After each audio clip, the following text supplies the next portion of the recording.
Sir मैं तो यही कह रही हूँ, वो बाहर आने के लिए गिव एंड टेक करना चाह रहे हैं, क्या ऑफर करेंगे, क्या है उनके पास देने को? भाई वो देने के लिए उसके पास स्टेबिलिटी है। पाकिस्तान में जो शख्स मुल्क का माशी निजाम चोक करने की बातें कर रहा था, सर क्या विजन होगा उसके पास? ओ यार निदान, ओ वो छोड़ दो ना सर, तो भुगता ना, जिसने जो बोला देने की बात की थी आसिफ जरदारी ने, वो नहीं सुना।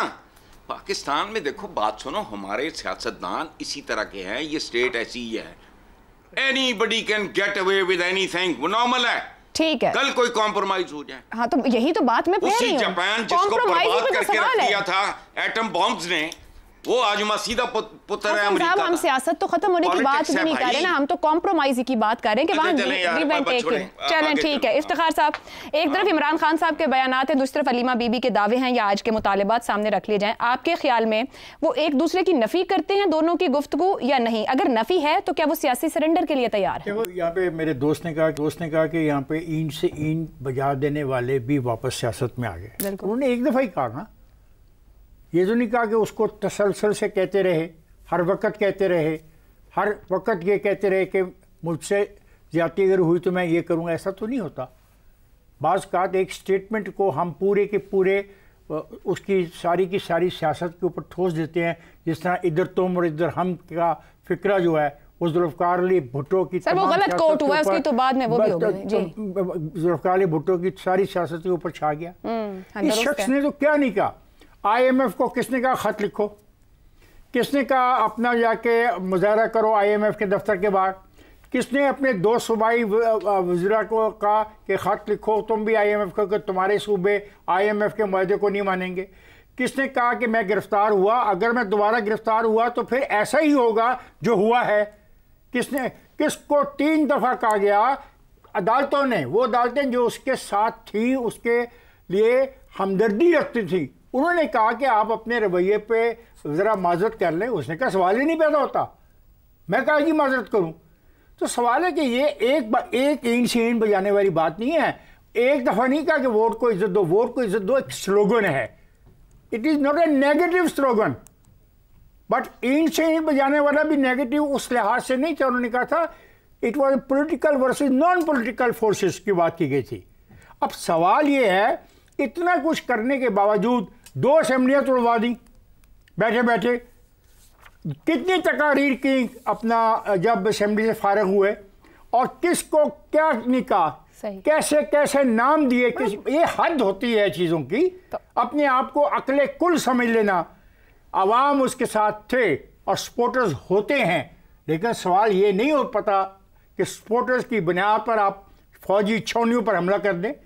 क्या ये इस बात से इनकार किया जा सकता है कि ये जो हरकत थी ये फौज के अंदर एक खरीद पैदा करने की कोशिश थी? ये सबसे बड़ी गलती थी। तो अब क्या आप क्या कहना चाहते हैं कि उसने कुछ भी नहीं किया? और उसकी बहन का ये सवाल कि मुझे बताया जाए कि हमने क्या किया है। आपने हर वो कोशिश की जिससे पाकिस्तान को नुकसान। ये किसने कहा कि पाकिस्तान के 3 सूबे होंगे? किसने कहा कि पाकिस्तान का हशर जो है वो मशरकी पाकिस्तान जैसा होगा? ये किसने कहा कि मुझको मुजीबुर रहमान की तरह मत बनाया जाए? हमने कहा खुदा का खौफ करे। लेकिन मैं फिर भी कहता हूं कि कुछ लोग कुछ जो के लिए अगर पाकिस्तान को फायदा पहुंचता है, वो क्या है देने के लिए उनके पास? ये है कि अपनी सियासत वो करें जो अवाम से मुतल्लिक हो।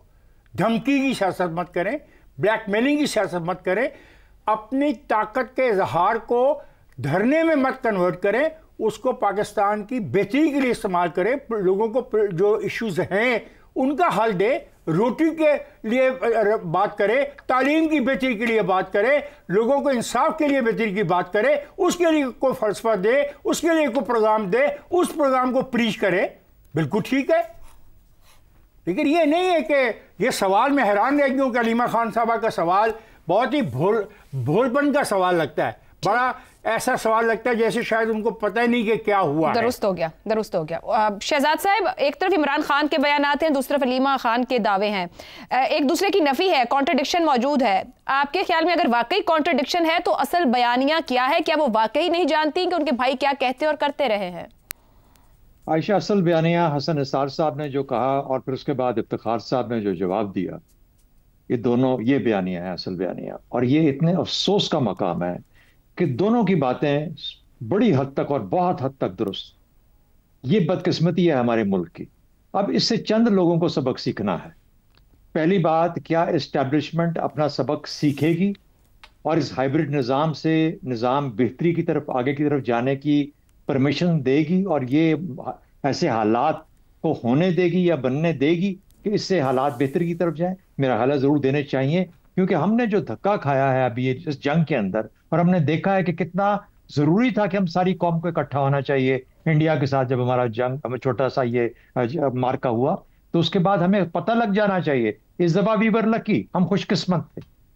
खुदा न खास्ता ये तफरीक और ये तकसीम अगर बढ़ती जाती है और काबू में नहीं आती, तो फिर ये मुल्क किस काबिल होगा कि अपने जो दुश्मनों का मुकाबला कर सके।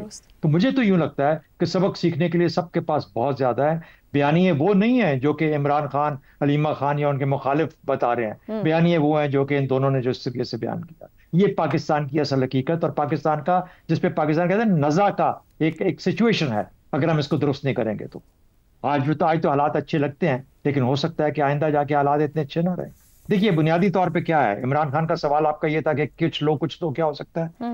ये सबसे पहले सियासत के अंदर, हमारी सियासत के अंदर, हमारी जो पाकिस्तान की सियासत की तारीख जो है, उसमें जो ढील भी मौजूद है, उस ढील को कब डील में कन्वर्ट करना है, ये आर्ट ऑफ द पॉसिबल होता है हमारी सियासत के अंदर। गलत चीज है, अच्छी बात नहीं है, लेकिन सियासत हमारी ऐसी ही है कि ढील को कब डील में कन्वर्ट करना है, उस मौके को पहचानना, ये देखना कि मेरे पास क्या है जिसके बुनियाद पे इस किस्म की डील को मैं डील के अंदर कन्वर्ट कर सकता हूं। और वो मौका अगर खो जाए, आप अपने हाथ से तमाम पत्ते आपके निकल जाएं, आहिस्ता आहिस्ता करके ये आप खेलें भले, लेकिन पत्ते तो पत्ते होते हैं, जो आपके हाथ आए आपने उन्हीं के साथ खेल खेलना है। और आपको ये भी पता होना चाहिए कि आप पत्ते जो आपके हाथ आते हैं, जो मिलते हैं, उसी से खेलना होता है। आप ये नहीं कह सकते कि मुझे बदल के दो, मुझे दूसरे पत्ते दो। ये पाकिस्तान का किसी भी निजाम का ही तरीका है। तो अब हो गया, मिल गया, अब जरूरत क्या थी? सियासत को बचाना है। मुझे तो आज भी सियासत को बचाने का कोई रास्ता, यानी पीटीआई की सियासत को, पीटीआई अपनी सियासत को बचाने के लिए, या इमरान खान साहब सियासत को बचाने के लिए क्या समझते हैं? क्या वो यही समझते हैं कि उनको बाहर आके सियासत को लीड करना पड़ेगा? अगर उस किस्म की लीडरशिप चाहते हैं सियासत की, जो कि फिक्री नहीं है बल्कि एक्शन ओरिएंटेड है, एहतजाज और इंतशार के गिर्द घूमती है, तो फिर हम और नुकसान मुल्क का कर देंगे। शहजाद साहब, कतर इस्लामी की माजरत में आपकी इसी बात को आप थोड़ा शार्प मुझे इसमें जवाब दें। हसन निसार ने माजी के हवाले दिया, आपने ढील में डील की बात कर दी, जो कि कंफर्म कर रही है हमारी माजी और हमारी सियासत का है। आपने आर्ट ऑफ पॉसिबिलिटी कहा, क्या इमरान खान अपनी सियासत को उस आर्ट ऑफ पॉसिबिलिटी के जरिए रिकवर कर पाएंगे, उससे कुछ हासिल कर पाएंगे? मुझे आप इमरान फोकस बताएं। जी, मेरा ख्याल है इमरान खान का जो अपना तरीका है, उसमें तो ये चीज एग्जिस्ट नहीं करती, लेकिन उसके जो एडवाइजर्स हैं, उसको एडवाइज करने वाले, उनकी पहुंच वहां तक नहीं है। हो क्या गया है पिछले 3 साल के अंदर या 2.5 साल के अंदर, हुआ ये है कि उसका जो सियासी असासा है, उसके बहुत सारे लोग दावेदार बन गए कि ये अंदर ही रहे, ये जो असासा है हमारे हाथ लग जाए, या इस असासे को इस्तेमाल करते हुए हमारी शख्सियत के अंदर कोई हम उससे फायदा उठाकर हासिल कर सके, जाती सियासी फायदे के लिए। तो लोग भूल गए कि सियासत क्या है पीटीआई की। लोग भूल गए कि सियासी जो हमारे इनको लीडर को अंदर छोड़ना है, उसको बाहर कैसे निकालना है, किस तरह ढील को डील बनाना है, वो चीजें उन्होंने इस्तेमाल नहीं की, इनको सिर्फ अपनी पड़ी रही। मेरा अपना ख्याल यह है कि ये दोनों चीजें मिलके, एक उसकी अपनी शख्सियत और उसका वो पहलू जो कि वो समझ नहीं पाते, और ये पहले भी उनके अंदर मसला है कि वो बहुत ज्यादा एज्यूम कर जाते हैं। होता है ना वो सेंस ऑफ एंटाइटलमेंट, कि मैं जो कह दूंगा वही हो जाएगा। तो वो पहचान लेना कि भाई मेरी भी लिमिट है, मेरी सियासत की भी एक लिमिट है। मैं चाहे जो मर्जी goddess of whatever, God of whatever हूं, मेरी भी लिमिट्स हैं। ठीक, इसलिए इन लिमिट्स को ना पहचान के मेरे ख्याल में उसने अपने आप को बहुत नुकसान पहुंचाया है। सबसे पहले लिमिट्स को पहचानना चाहिए अगर आप पाकिस्तान में सियासत को बेहतर अंदाज में करना चाहते हैं। ठीक हो गया।